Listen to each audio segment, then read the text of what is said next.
Најчестите казни се однесуваат на неприлагодена брзина на движење, зашто биле санкционирани стотици возачи, кои ги игнорирале ограничувањата и ги загрозиле другите на патот.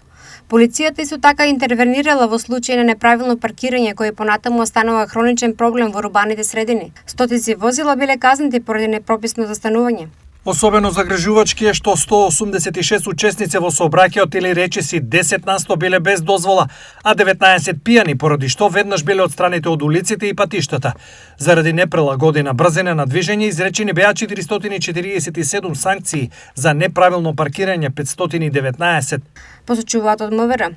Од Министерството за внатрешни работи информираат дека заселените контроли ќе продолжат и во наредните денови, со цел зголемување на безбедноста и дисциплината на патиштата. Апелираме до сите граѓани да ги почитуваат сообраќајните правила и прописи, бидејќи само така можеме да имаме побезбедни улици и патишта за сите.